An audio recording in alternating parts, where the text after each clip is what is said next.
I'm Jeremy Greer. And I'm Gary Butterfield. And this is Days of Future Cast, where we're covering Days of Future Past. And if I was a better rapper, Gary, I'd probably make that into something. Yep. You're not going to freestyle for me? Come on, that was a perfect setup. My name is Gary Butterfield. I'm here to say. This is going to sound... You can make fun of me for this. When I walk around my house, I freestyle sometimes. Mm-hmm. And I don't actually think I'm horrible at it. Okay. I'm trying to say I'm like good at it. Mm-hmm. I don't actually think I'm horrible at it. But you putting me on the spot right there, it just gave me an icy pit of fear in my stomach. And I was like, oh, I can't just do that on mic. But I do it frequently, like around the house, because you live alone.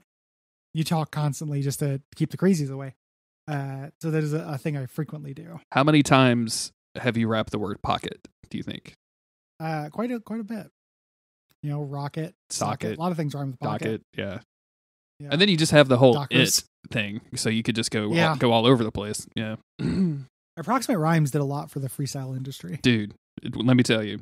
Did you ever get into, I know you're not much of a hip-hop guy, but, I used to watch, Scribble Jams and stuff like that. Did you ever, watch any of that stuff? Freestyle competitions are extremely, aggressive and mean. The whole thing was to basically destroy the other person, and obviously a lot of homophobic and racial slurs would come out. It was all kind of crazy, but it was I was always when it works so fucking well, and you just can't believe that someone's doing this just completely off the top of their head, and I love it so fucking much. It's so good. I mostly know about that from Key and Peele sketches. Okay, sure. About that kind of thing, where they talk about that, and also the tweet that is about the grandma. Come pick me up from the rap battle. After they saw you drop me off, I pretty much got destroyed. Autumn and I reference that tweet on a way too often for someone to reference a tweet. Something bad will happen. I'm like, hey grandma, can you come pick me up? Autumn just made a devastating rhyme about what just happened to me. Extremely man, good. We're back. We're Days of Future Cast Part 2, which is X-Men or Uncanny X-Men 142. Last episode we covered kind of the introduction of Days of Future Past. That was kind of an extra long episode because we had to set everything up and also talk about the comic book. This one will probably be just fights. This is just a lot of fights. Although It's interesting to me that this wraps up the way it does, because there's no enormous flash of light. It's just okay, just a normal day in the neighborhood for the X-Men. It's just I really appreciate that it wasn't obviously it was a crisis or whatever, but the modern day, the current day X-Men don't really know that 100% for sure. So who knows? Yeah. I also love the cover. Again, getting into that, kind of sensationalism that you can do with alternate realities, and that being fresh at the time, with just everybody dies and Wolverine just getting bodied by a Sentinel while a dead Storm hangs limply in a Sentinel's hand. Way into this, with something behind her. You know what this weird little stick is? Can you see what I'm talking about? I can. It looks like for all the world, looks like a popsicle stick. So I'm trying to figure out what could. Yeah, it's did Storm get a giant novelty Pocky? Are they halfway through her crucifixion when Wolverine showed up and wrecked the thing? They reprogrammed the Sentinels to make them attack those ice cream bars that look like X-Men that you used to be able to get from ice cream trucks. Oh God, yeah, those things were terrible. They're amazing with gumball eyes. Oh, Such a horrible idea. This tooth-breaking piece of gum is frozen. Perfect. I will pay $3 for that, please. God, but super good cover. Other than that errant stick, that I can't figure out what it is. And this is a fun issue. These fights are actually pretty fun. I think. I kind of end up skimming a lot of the dialogue because it is so wordy and just is describing what's happening. Yeah. But in terms of just kind of dynamism, I like the way that Claremont and Byrne did fights. Yeah, it's everyone gets a chance to show off powers. They generally will do the switcheroo, they'll do the matchups and then somebody will switcheroo it at some point. And then there's a lot of smack talk through, and also Blob hits a cop, which 2020, I'm here for. Hey, yep. Hey Cab, all cops are blobs. Blob says fuck 12. Welcome to the resistance. Yeah.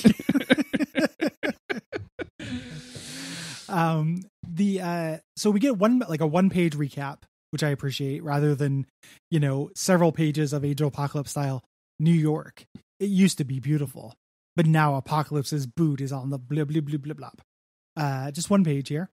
And we start with the X-Men facing off against the Brotherhood of Evil Mutants where we left it. We get this little introduction to them and Mystique laying out her dumbass manifesto. Senator Kelly is fond of speaking against the mutant menace. My colleagues are that menace incarnate. So got him. Cool. Got him. Got him in one. Asterisk. The M was themselves. Yeah. Just good one, Mystique. Also, it's I like this whole thing because the fight scene happens in and around the Senate building. Like this was like presumably C-SPAN is here, right? Like there's going to be a couple of like press people that are walking around getting footage for this, but like I just really enjoy that this is happening in a government building because that's kind of classic X-Men to me for some reason, which I hadn't really realized until we started reading it. So I started reading this today. It's very civic. I like imagining that some of the people the Brotherhood kill were baby Mitch McConnell. There you go. There we go. Blob just stomping on turtles everywhere. Yeah.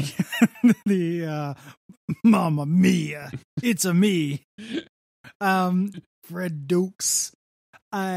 So Kelly just kind of calls them out, like, you dare threaten me? Marshals, arrest these people, which I think is very funny. Yes. Extremely very confident, Kelly.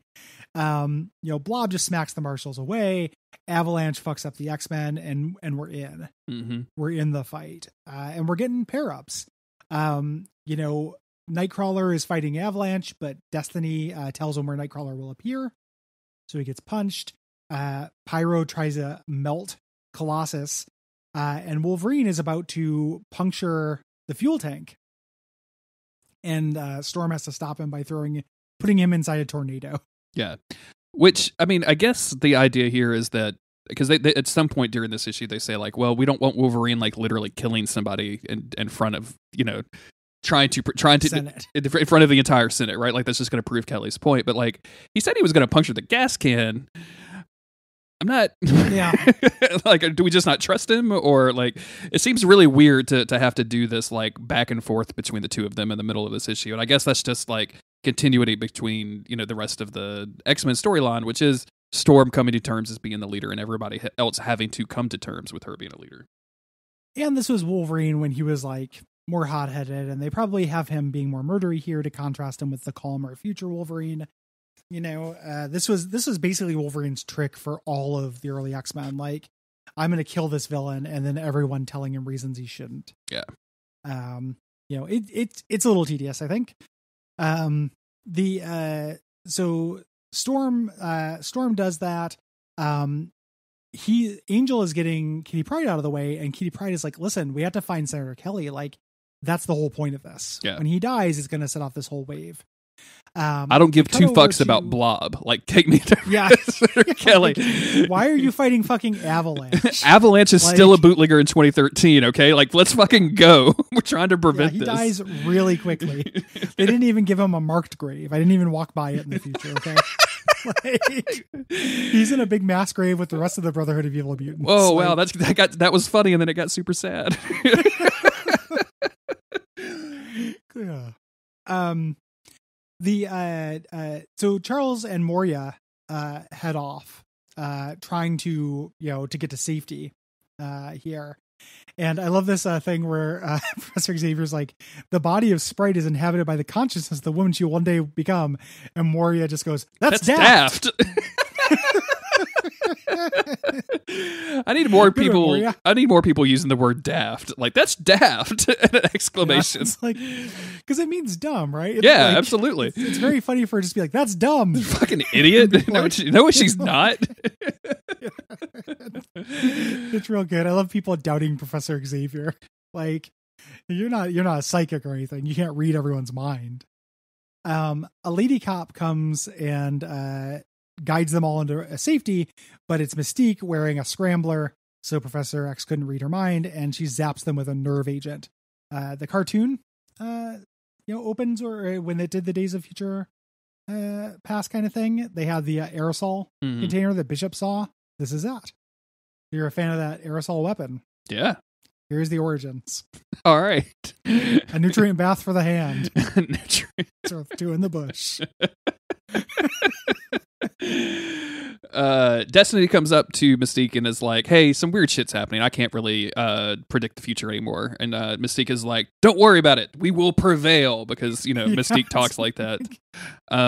Meanwhile, Kitty just thinks to herself of all of the stuff that we saw in the last issue, so we can just skip right past all of that. Yeah. Didn't need to do that. We go to the actual future in 2013 as they're kind of sneaking away from the Sentinels. And basically, they're saying like, hey, if this plan, works, like, it's kind of like, it's similar to Age of Apocalypse, where it's like a 2-part plan.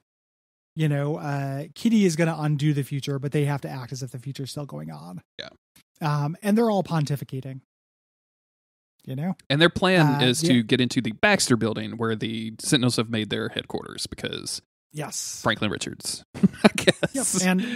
And like shut down the Sentinels. Yeah. Is the idea. And like everyone is just like, Storm is like, in my life, I said I would never kill, but I have now, and I will again, and it's like, okay. Yeah. They zap some Sentinels. Sentinels are very weak early on until they need to not be weak. This is when they get in. Storm does her lockpick. Like, there we are, Wolverine. It seems I haven't lost my touch. And then 2 paragraphs that are like 4 times as big as that word bubble of her explaining being an urchin. Yep. Thief. But this is all redeemed by the fact that Wolverine walks up and uses a laser in his belt buckle. Boing. To open an elevator. Love it. The electric eye beam in my belt buckle. It's so good. Like him just standing with his hands on his hips, like doing a dick zap. The best part about this is like Wolverine is canonically very, very short. Like he's a short dude. So either his legs go way higher than I realized, or that's a really low eye beam button. it was Franklin's. It was an elevator just for Franklin when he was a baby. This is a tangent, and this is really predictable and immature, but I gotta say it. Him shooting this beam out of his crotch like this made me think of, what if Cyclops shot his beam out of his dick instead of his eyes? Sure. Okay. Mm-hmm. What would that be like? Like, would it be a thing where he would only be able to shoot it if he was like in an orgasm, like a sex criminals type thing? Like, does he have to like kind of be jerking it in the background for when Magneto, for like that magical moment when Magneto is going to be weak, and then he like is going to, you know what I'm saying? In my mind, he could do it any time, but that made it very tactically interesting whether he decided to get hard or not. But he would have to be hard to do it. We were both in agreement there. Well, no, he could do it when he was limp. Okay, it would just be, then it'd be really easy to aim. Or, I mean, we don't know. We don't know what kind of length he's working with. Like, if he's a shower, not a grower, you know what I'm saying? Like, he could be, or a grower, not a shower. Like, he could be he could have a thumbnail down there, and like, you just don't know. Yeah. Like, we had to get a pair of tweezers to aim, and that's really difficult. Like, you just don't know. Yeah, it'd be really tricky if he had to think about Emma, and then try to get Emma Frost, and then try to get a little bit chubbed, and then Jean's in the corner like, really, her again? I thought we went over this. Let's do a crossover about it real quick. I also let's assume that he shoots the laser or concussive beams, concussive blasts from his dick. Let's assume that he can do it while he is either erect or not.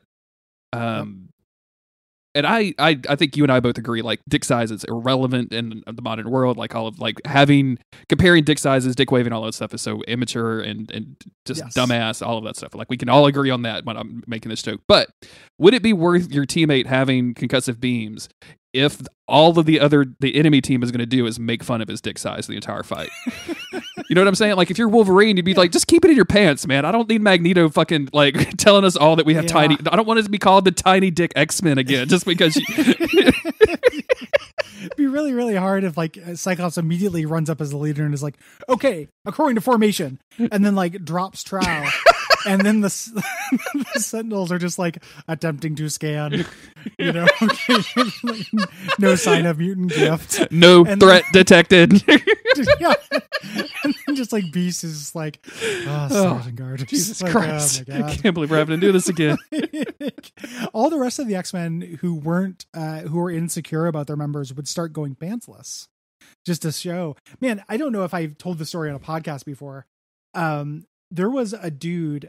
So when I was in high school, I had a friend who hung out with like college kids who were way into drugs. And consequently, I ended up hanging out with this crew. And it was real weird, and I was never really happy about it. But every once in a while, I go over to this guy named Matthew's house, right? There's a guy there named Bogan. Was his last name. He went by Bogan, and he acted just like a Bogan, like Bogan, like, you know, like the guy from Hot Fuzz, the Yarb guy. And one time, I was there with my friend and Matthew, and everyone was like, I'm trying to remember the exact situation. They were telling me a story where he had come out and his dick was small, like they had seen it, like he walked out naked without knowing they were home or something. He was Matthew's roommate. And, you know, everybody saw his dick. And then later he like jerked himself up into being hard and came out and was like, no, see, it's not small. Isn't that fucking wild? Like, let me prove to you. Let me prove it. Yeah, like, let me. Oh man, I don't know. How long did the erection last? Like, because I would imagine like going into a room full of people with erection, they all look at you like you're a fucking crazy person. It's like instantly wilting, right? Like you would just like it's. The vibe there was so fucking creepy and horrible. Like everyone was high out of their mind all the time. So I think that it probably just like everybody just laughed.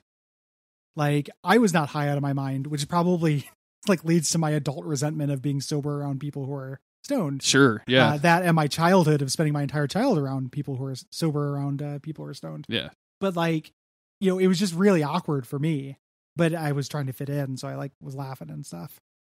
Dude, but, that is Bogan. That is Bogan with the wild erection, man. That's yeah. Like imagine that would happen with Cyclops in this, where it's like he shows up and he's just like it's time for business. He's not feeling very sexy, like maybe he's on SSRIs, and then he pops out and he's like just like really trying to get erect just so nobody laughs at him anymore. The rest of the X-Men are all pantsless just to show off. Sure, you know, yeah. We made a sad X-Men. This is Cyclops would have even more issues. Like he wouldn't even have to go to the bug room about this. He would just be really. No, this is sad. the Black Bug. This is what actually happens in the Black Bug room. Oh God! Like, and also since this is aimed at teens, right? Like we now as adults, like we're both pushing 40. We understand that dick size is dumb, but as teens, this was all that mattered. Like, sure, yeah. When I was in the main pocket for X-Men, I thought about my dick not being big enough. Conservatively 20 hours a day. Oh yeah, like, easily, dude. I would like mad insecure. Never ever took a shower after gym class, man, which probably led to girls rejecting me more than my dick size. Now that I'm thinking about it, you know what I'm saying? Absolutely. But yeah. Never wanted completely insecure about all of that business. Like not good at all. Also, just want to point this out: Ruby Quartz underwear. Like we got to have it. Ruby Quartz MeUndies. X-Undies. Anywho, we should continue with this thing. But, sure. They ride an elevator because Wolverine's belt. We go back to Senate during the fight, and again, these really cool action scenes. I love this first one here where like you can tell things are going bad. Like Colossus has punched into Blob. Avalanche has thrown Wolverine up on this like block of stone. Mm-hmm. You know, and he's kind of like, whoa. It's real good. Yeah. Nothing good is happening. And Storm realizes like, actually, like we should probably like we are so confined in here we can't fight. Like let's get everybody into the outside of the Senate and just like summons a hurricane wind and blows everybody, including the X-Men, out of the building. And it's very funny to me. I feel like Storm was much more powerful at this time. Yeah. You know. And weirdly enough, like during this fight, Blob is kind of the heavy hitter. Like Blob and Pyro are both incredibly tough during this. Like Blob is absolutely unstoppable. Everybody's, he's fucking everybody up.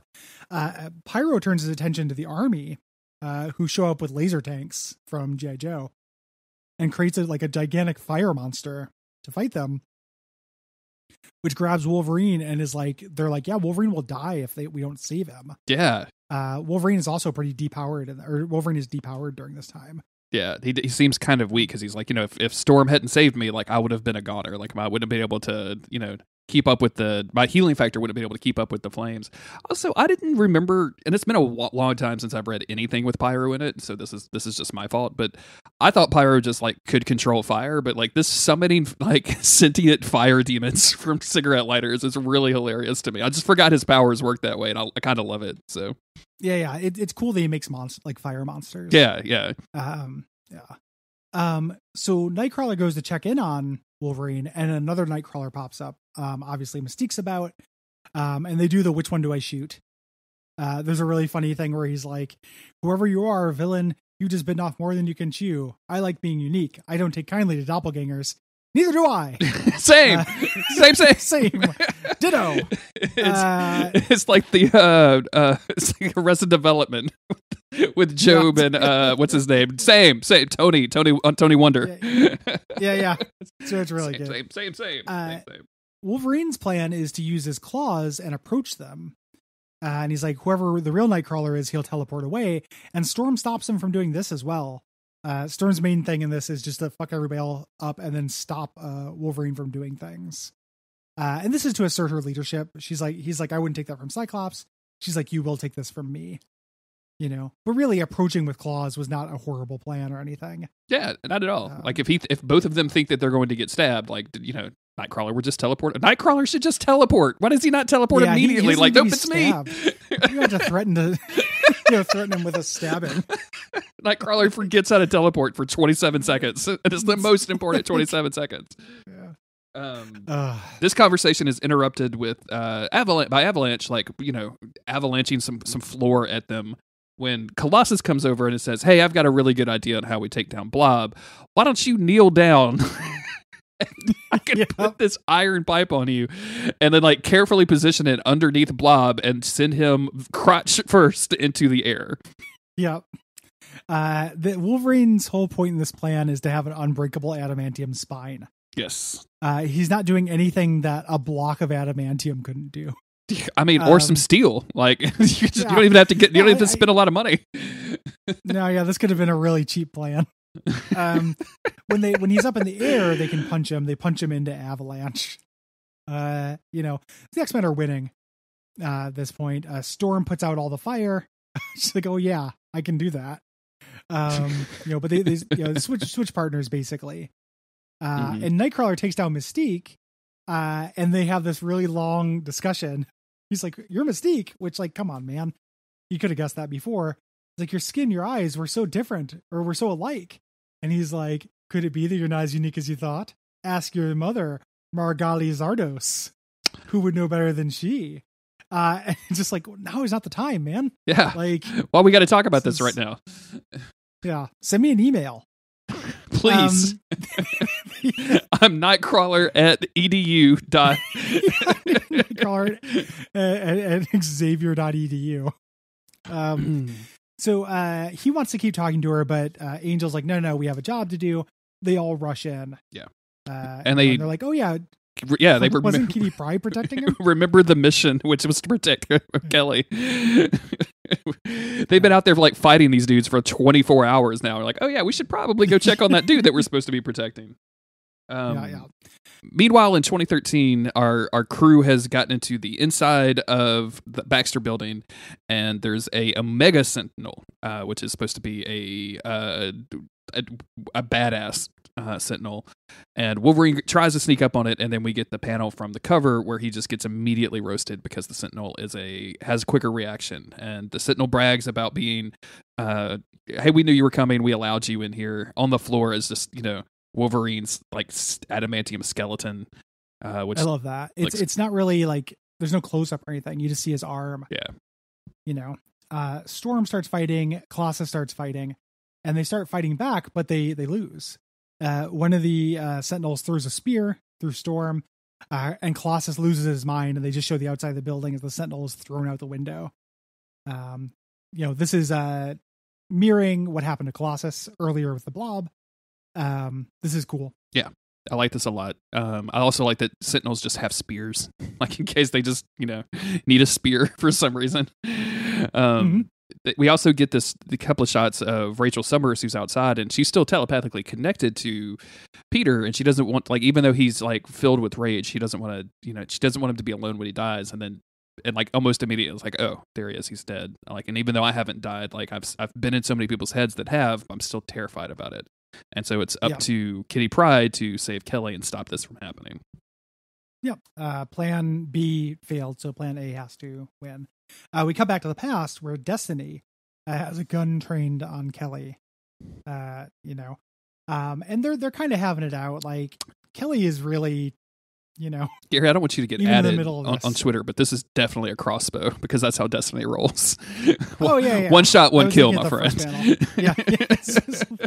That's like she's the Norman Reedus of the Brotherhood of Evil Mutants. Sure, yeah. But yeah, they have a discussion, and Kitty Pryde ends up stopping her by phasing through her, and it hurts her mind, a temporal anomaly, a part of me consuming me. So I don't know exactly what that is. I know why, she couldn't have punched her. Yeah, or taken the crossbow because the crossbow still comes very close to killing Kelly. The senator, or phase the senator. Yeah, phased Destiny through the floor. But with that, she gets sucked back into the future. The two minds meet up, and like it's like there's this weird thing of like impulsively she gives herself a kiss, and like I guess I would probably kiss past Jeremy. Like I'm why not? Yeah. I don't want to see what it was like. Yeah, I want to get the concussive blast shooting. You know what I'm saying? It's a real weird little side panel because they don't show it. No, it's just in the narration that she gives herself a kiss, and then she talks about it later. Like when she comes back, she's like, "I remember somebody kind of kissing me," and I'm like, "Did you get drugged, girl? Like this is bad. Claremont, what are you doing, my man? Yeah. Like this is a real weird touch. This is very strange." I want to do a time travel comic, but I definitely want to address: would you make out with yourself if you could travel through time? This feels like a bet that he lost with Neil Gaiman or something. Like, I bet you can't make an X-Man make out with themselves. Oh, you want to fucking bet, Gaiman? I'll do that shit next issue. Not even stressed. The bullpen has like the odds board up, and it's like 10-1. Kitty Pryde makes out with herself. Jim Shooter's like, can you please just write a fucking comic book for me? Jesus Christ. That's good. So in the wrap up to this, they get everybody on the plane.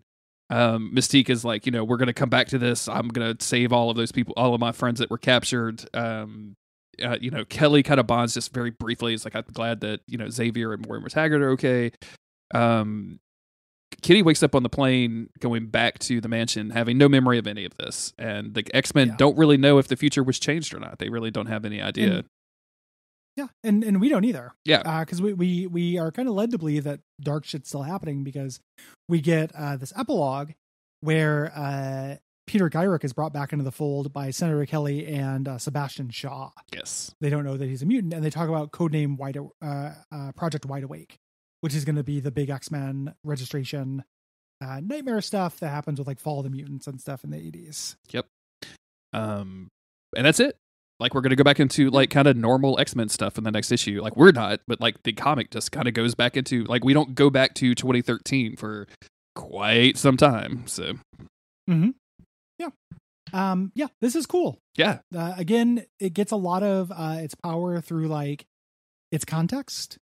I if I was just reading X-Men and then just had this two-parter in the middle of it, I would have lost my mind. It would have been super cool.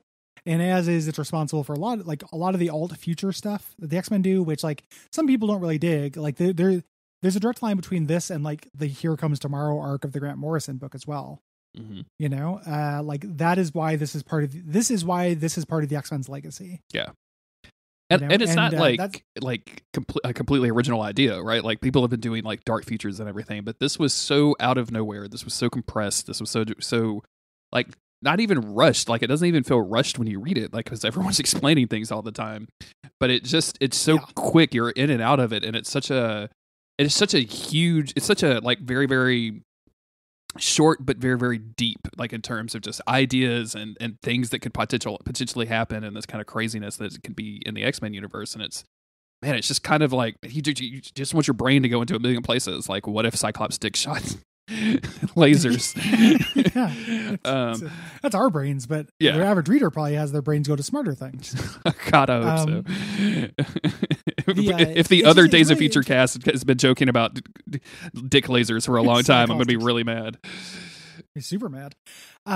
This is, it's not often that you read the origin of one of like the tentpole X-Men concepts, right?